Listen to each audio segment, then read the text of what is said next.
Electronic media సోదరులకి, అదేవిధంగా BRS party అతిరత మహారథులందరికీ నాకు నమస్కారాలు తెలియజేసుకుంటూ, ఈరోజు గతంలో సింహగర్జన కార్యక్రమము భారతదేశంలో రికార్డు అయితే ఈసారి ప్రపంచ రికార్డు సృష్టించాలనే ఉద్దేశంతో బీఆర్ఎస్ శ్రేణులే కాకుండా ప్రజలందరూ కూడా కేసీఆర్ గారు పెట్టే బహిరంగ సభకు ఏ రకంగా చేరుకోవాలని ఉవ్విళ్ళూరుతా ఉన్నారు.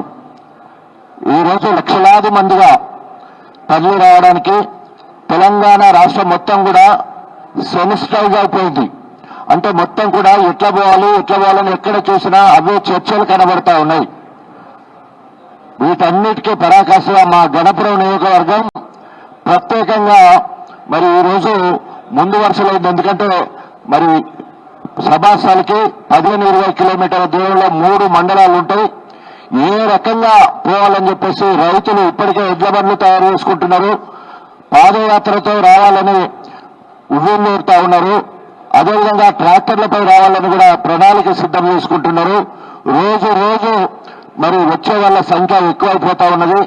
ఈ రోజు లక్షలాదిగా తరలివచ్చే వాళ్ళందరిలో ముందు వరుసలో ఉండాలనే ఆలోచనతోటి ఈ రోజు మరి ప్రజలందరూ కూడా మా గణపురికి సంబంధించిన వాళ్ళు ముందు వరుసలో ఉన్నారు.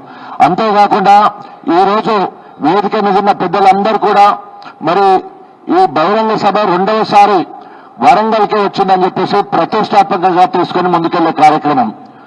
ఆ రకంగా ఇది తప్పకుండా దిగ్విజయం జరగడానికి రాత్రి భవన్లో మా వాళ్ళందరూ కూడా కష్టపడతా ఉన్నారు. కేసీఆర్ గారు ఎప్పటికప్పుడు ఆరా తీసి సలహాలు సూచనలు ఇచ్చుకుంటూ ముందుకెళ్లే కార్యక్రమం. రైతులందరూ ఎదురు చూస్తా ఉన్నారు. 10 సంవత్సరాలు కేసీఆర్ పాలన రైతును రాజును చేయడానికి రైతు బంధు, రైతు బీమా, 24 గంటల కరెంటు, అదేవిధంగా ప్రాజెక్టులు అనేక ప్రణాళిక చేసుకుని ముందు పోతే ఈ రోజు రైతుల ఆత్మహత్యకు ఈ ప్రభుత్వం కారణమైంది. ఇప్పటికే 470 మంది రైతులు ఆత్మహత్యలు చేసుకున్నారు. ఇవన్నీ కూడా రేవంత్ ప్రభుత్వం చేసిన ఆత్మహత్యలే. ఈరోజు రైతులు తీవ్రమైన కోపంతో ఉన్నారు.